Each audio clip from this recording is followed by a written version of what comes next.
The second burnout does not begin with exhaustion. It begins with competence. You are delivering, you are by every external measure fine, and that is why it's difficult to catch. Most people who have been through burnout once, they believe that they now can see it coming. They know the signs. And in their own assessment, they are a totally different person than the one who crashed the first time in the burnout. And they are right in a way, and they are also heading towards the same wall. What I want to show you now are the signs that don't read as signs. They don't look like signposts. They feel from the inside like competence, like self-awareness that is running before exhaustion arrives. And they are almost never named. And if anything of that, what I will describe sounds familiar, then stay there. At the end, we will also see what to actually do if you recognize yourself, right? Something simple. Evening efficiency spike. You notice that you get sharp in the evenings, very productive around 8 p.m. or even later. You get that second wind. All of a sudden, things flow.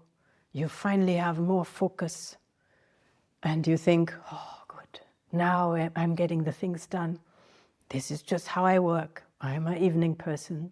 It feels like a normal schedule. But already what is happening is cortisol is spiking at the wrong time. That is what is happening. The body is running you on emergency mobilization already. That is a loan of energy that can create a productivity window, a panic productivity window that we read as a lot of energy. It's borrowed capacity. It is not actually available capacity. And because it arrives in the evening, also it messes with the sleep. Because that activation does not go down suddenly. It takes a long time to go down. It will still be activated once you want to go to sleep, which shortens your recovery window. And tomorrow morning, the cortisol will be not easily available to do what it's actually supposed to do, get you motivated and up to start the day and sustainably through the day. So the next day you will likely experience the same thing again. You can even notice a slight increase in breathing capacity once it hits. When you sit at the laptop or whatever you have to do in the evening and you get energy, all of a sudden you feel the air capacity is almost increased. Breathing gets better. That is even the vessels widening to get more oxygen through. That is the body responding to an emergency. So if you look at the full picture, not the output of one evening, then you will also see that through that, meals get skipped or get improvised. And the whole surrounding becomes a lower priority to be nice than it was before. The food, the place, all of these things. After a social event also, you need more time to recover all of a sudden. So the work is still being done, right? While everything around the work is quietly disheveling, basically, including your energy, including your circadian rhythm. So that evening spike is not a feature or a power. It is in fact a warning sign. It pretends to be a preference or a hack or I am just an evening person, but it's quite dangerous, especially over 40. Then you can crash into a wall with that habit. 1 more year calculation. At some point, and notice if that sounds familiar, you start running an internal calculation that goes something like, after I go through this quarter, then I will slow down. Once this project closes, then I will take a real break. In 2 months, after the kids are a bit older, then I will. So that feels rational, right? Circumstances exist, feels responsible even, that you're being strategic about your energy and you're managing it. And maybe that has already been running for a while, right? Maybe that quarter before was already also a quarter. After that, I will then relax, but then this came in the way. So here's what we need to keep in mind with that disposition. People in a genuinely regulated state do not run this calculation at all. Having that in a dialogue, after this I will, going on, already shows enough, all you need to know. People who are actually regulated do not negotiate with themselves about sustainability.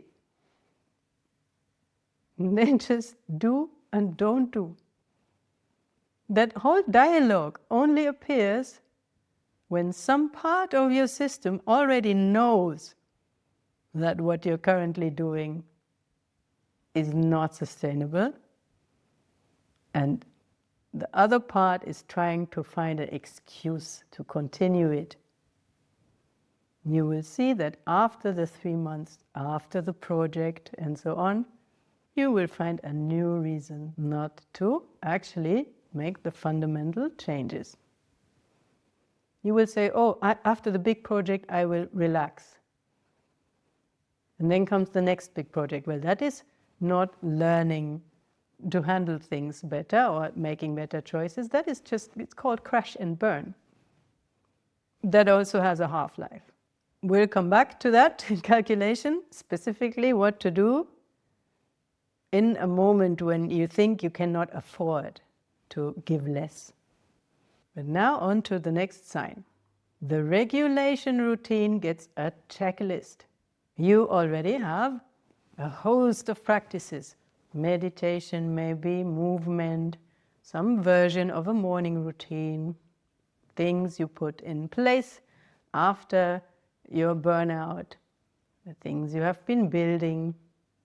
And at some point, that routine has expanded. Then there came more things to do, and it was quite difficult to remember them and keep track of them. Now you are tracking them. And there's a subtle anxiety also if you miss one. Not because the practice feels good and you miss it when you miss it, but because that list is incomplete. Right? That routine has started to feel less like nourishment, like giving and receiving and a work of love, but more like a nuisance. And you experience this as taking your health seriously, right? You are being more structured now than you were before.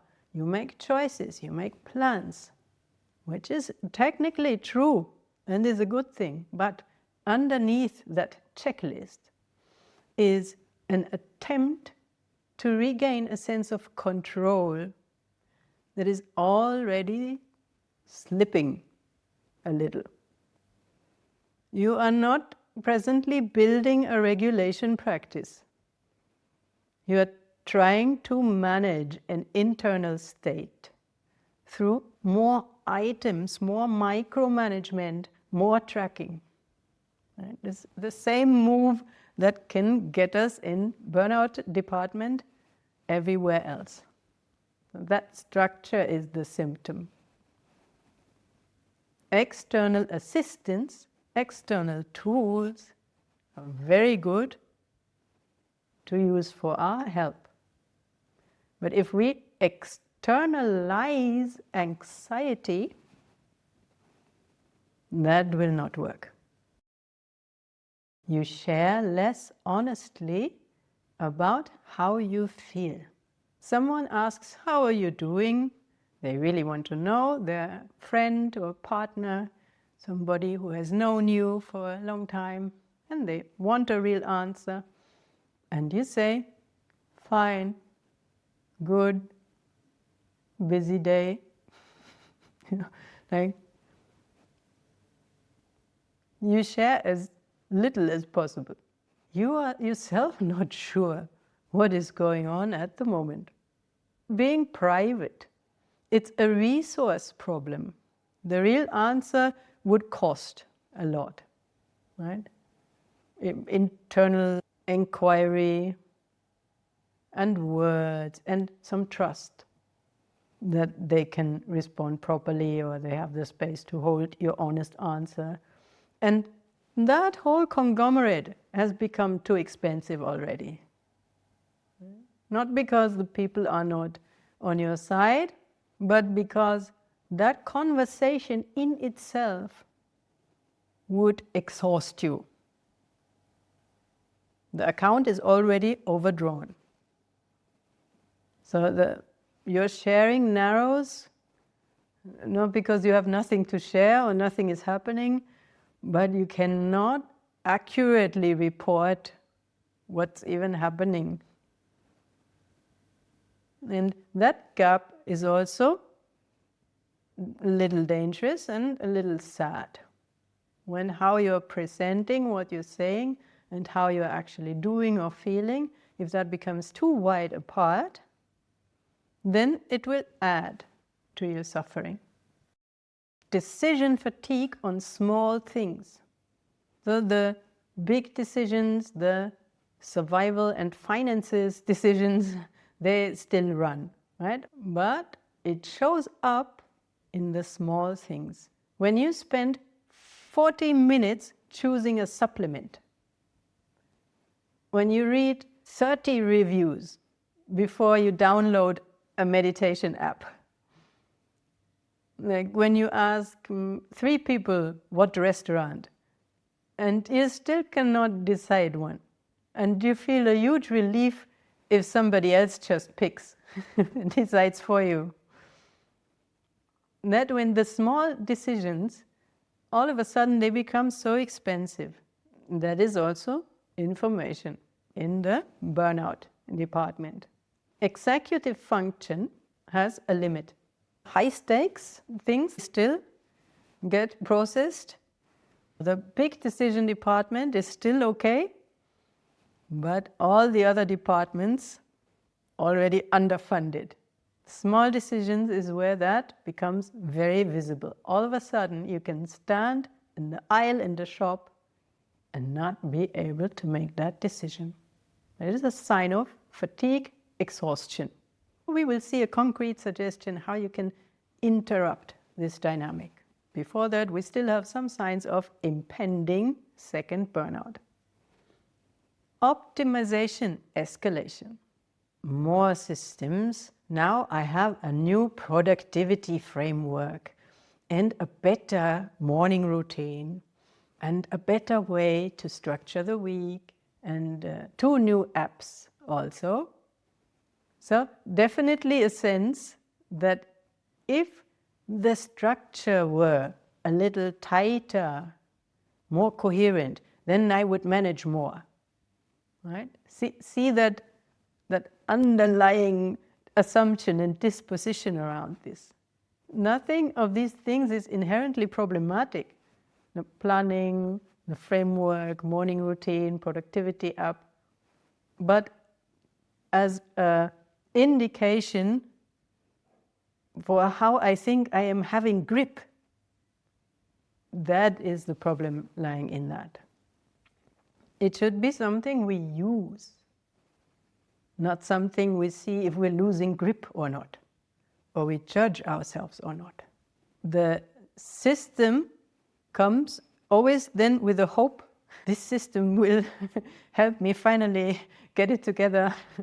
So it gets refined or replaced. And underlying of all of that is the feeling of inadequacy. And that is the cousin of perfectionism, and perfectionism is the cousin of burnout. It is not a logistics problem. It runs parallel to logistics. Pay close attention to that one, because they can very easily be confused or camouflage. What's actually happening here is that the same intelligence that built this high-functioning presence, that is you, is now being directed at the wrong level, at the level of structure, instead of at the level of state. So it feels like solving, but that is always having to solve something also. Can get very busy there. It's actually a sophisticated form of not solving the one thing that does make all the difference. The tracking compulsion. So you get the new device. It is very shiny, a smartwatch. And you start logging away. The tracking itself is not a problem at all.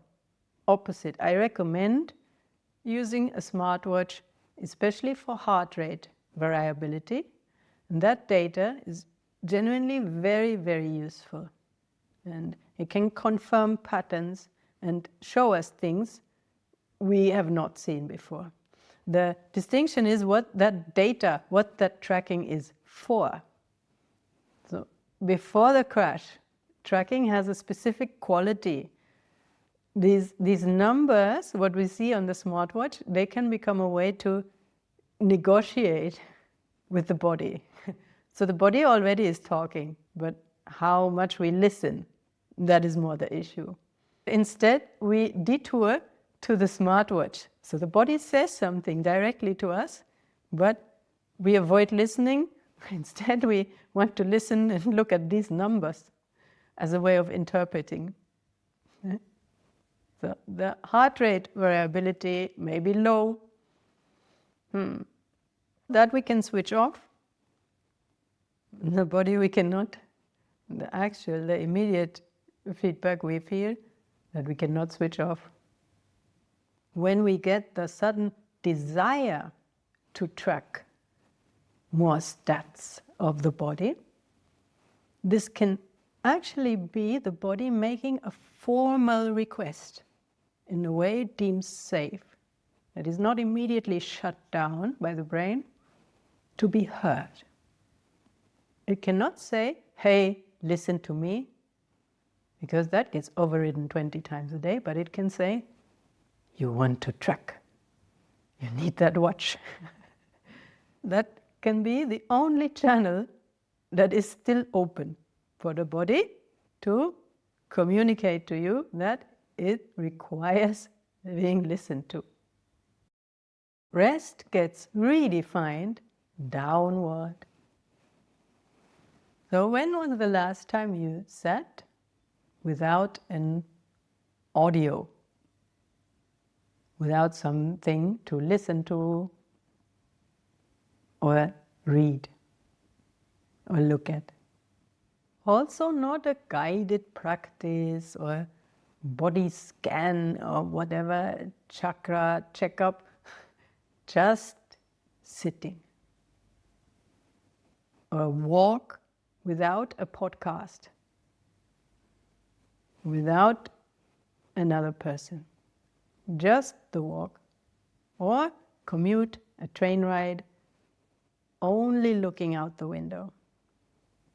Nothing else. If that idea feels even uncomfortable to you, or like a waste of time, or even, what is more likely, restless in a way, hard to imagine, it is a state of the nervous system. It's not a preference. Don't let the excuse department get away with that. Because I'm too ambitious, I'm too curious, I like to learn. This is why I'm always open for new input and blah, blah. The nervous system in this state cannot access that frequency of unstructured rest. Unstructured rest is profoundly restorative for us, but it also has prerequisites. It is very fast that we have left the balance where unstructured rest feels desirable, feels safe, on the level of the nervous system only. So what is rest even? That definition then shifts. It migrates gradually to what is still reachable for you in your current state. Right? You redefine rest by what you think you can do, and it adjusts. So now it will be movement with content. It's like a walk outside, but with a podcast. Or meditation through listening to an audio. Then I call that meditation. Well, something has to be there always to process in the background.